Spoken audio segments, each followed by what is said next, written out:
Shalom saudara-saudari terkasih, sidang jemaat yang diberkati Tuhan, jumpa lagi dalam Suara Gembala. Saudaraku, kali ini kita akan belajar tentang satu topik yang sebetulnya topik ini sudah lewat ya, sudah selesai. Karena dalam Alkitab masalah sunat itu sudah dibahas tuntas dan very clear ya, terutama dalam surat-surat Rasul Paulus itu sudah jelas posisi dari sunat itu sebetulnya bagaimana, itu jelas sekali. Tapi nanti kita akan pelajari lagi. Nah, mengapa kita membicarakan atau membahas akan hal ini lagi?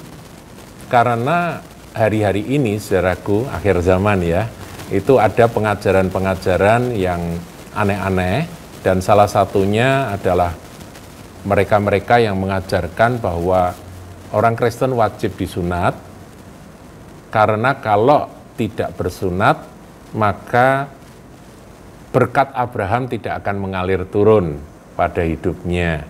Nah, ini orang-orang yang hidupnya susah, dalam artian mereka berkatnya agak seret begitu, saudaraku ya, atau ini gagal, itu gagal, mereka pasti sangat terpengaruh. Kemudian mereka mengikuti akan pengajaran tersebut untuk menyunatkan diri atau menyunatkan anak-anaknya.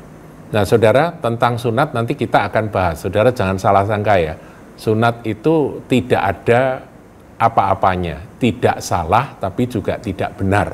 Jadi saudara, dalam sorot perjanjian baru, sunat itu tidak keliru tapi juga tidak benar. Kalau dikaitkan dengan iman itu nggak ada apa-apanya.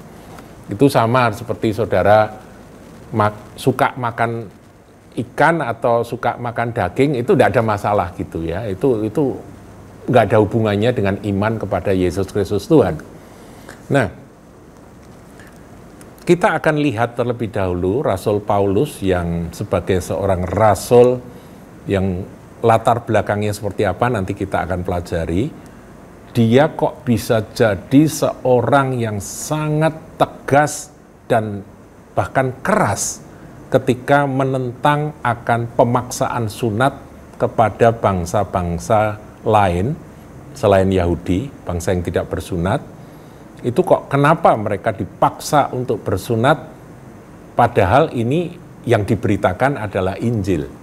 Nah, saudara, kita perlu pahami bahwa pada masa gereja mula-mula, murid-murid Tuhan ya, dari 11 murid yang kemudian Yudas diganti dengan Matias itu, 12 murid itu, mereka memberitakan akan Injil itu kebanyakan pada mulanya itu di antara orang-orang Yahudi. Jadi di kalangan orang bersunat. Nah, jadi sebetulnya bagi mereka sunat itu ya yang tidak ada masalah, karena adat istiadat Yahudi setiap anak usia 8 tahun itu disunatkan. Jadi ya itu tetap berlangsung adat Yahudi itu, sementara Injil diberitakan pada orang-orang Yahudi oleh murid-murid Kristus ini. Nah, ketika Rasul Paulus dipanggil untuk menjadi pemberita Injil atau untuk menjadi rasul di antara orang-orang tidak bersunat, apakah orang-orang yang tidak bersunat itu ketika mau menerima Yesus mereka harus disunat dulu? Nah, ini terjadi perbedaan. Ada kelompok dari orang-orang Kristen yang berkata harus disunat. Artinya mereka harus masuk Yahudi dulu, baru beroleh keselamatan di dalam Yesus Kristus. Ya, ini yang ditentang habis-habisan oleh Rasul Paulus. Nah, saudaraku, kita akan melihat siapakah Rasul Paulus itu. Ya, kita supaya ngerti ya, latar belakang Rasul Paulus itu siapa. Kita lihat di dalam Filipi pasal yang ketiga, mulai ayat 1b.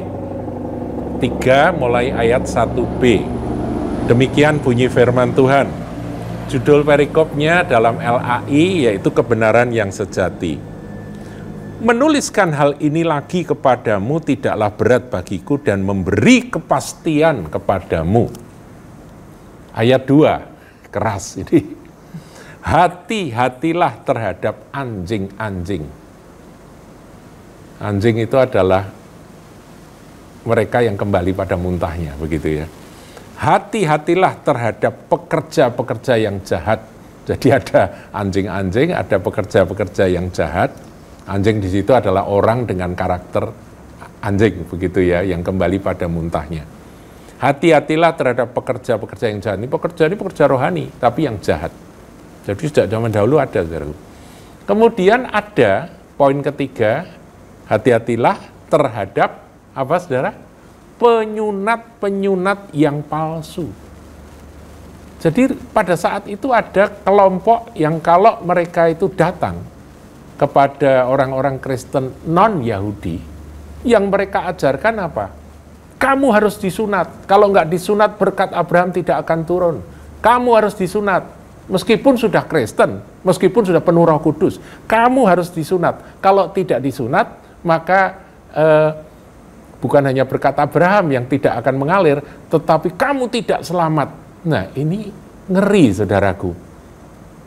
Nah, karena mereka adalah orang-orang yang tulus-tulus, itu banyak yang terpengaruh, dan inilah yang dilawan oleh Rasul Paulus. Ya, dalam Filipi 3 ayat yang kedua itu dikatakan demikian. Kemudian Rasul Paulus melanjutkan, karena kitalah orang-orang bersunat yang beribadah oleh Roh Allah dan bermegah dalam Kristus Yesus, yang tidak menaruh percaya pada hal-hal lahiriah. Pahami ya, saudaraku? Sunat itu hal lahiriah yang kita tidak menaruh percaya pada hal-hal seperti itu. Kemudian ayat 4, sekalipun aku juga ada alasan untuk menaruh percaya pada hal-hal lahiriah.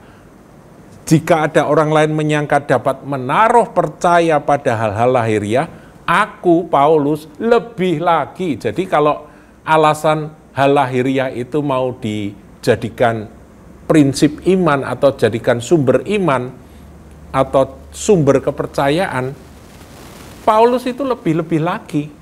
Kenapa? Nah, di bawah dia daftarkan siapa dirinya. Disunat pada hari ke-8 dari bangsa Israel, dari suku Benyamin. Ya, 3 dulu, saudaraku ya. Paulus itu disunat pada hari ke-8 karena dia Israel sejati. Ya, Paulus itu Israel sejati. Dia disunat pada hari ke-8. Sedangkan kalau itu kan mengikuti aturan dari garis keturunan Ishak yang disunat pada hari ke-8. Sementara Ismail disunat pada usia 14 tahun kalau tidak salah, saudara. Ya kan? Jadi ini mengikuti garis keturunan anak perjanjian, yaitu Ishak. Itu hari ke-8. Dari bangsa Israel, dia Israel sejati. Dari suku Benyamin. Saudara, kita tahu ya, pecahnya dua kerajaan antara kerajaan Yehuda dan kerajaan Israel. Kerajaan Israel ini kan 10 suku. Kerajaan Yehuda ini adalah 2 suku, yaitu Yehuda dan Benyamin. Jadi dia termasuk suku dari kelompok yang berpihak kepada kerajaan Yehuda.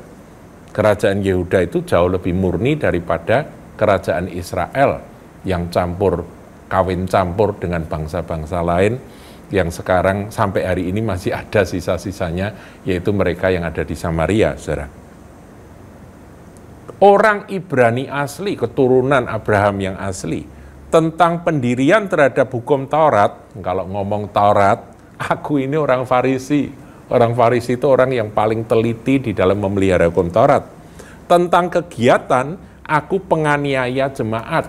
Jadi kalau ngomong kegiatan, konsekuensi sebagai orang Farisi, aku ini menganiaya jemaat Kristen pada waktu itu.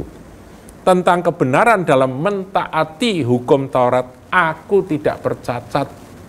Udah dia lakukan semua syariah dari aturan agama Yahudi menurut apa yang diajarkan dalam mazhab Farisi yang sangat keras itu. Farisi itu artinya separated, yang terpisah. Mereka betul-betul memisahkan diri. Mereka aturannya ketat sekali, tidak boleh ini, tidak boleh itu, harus begini, harus begitu.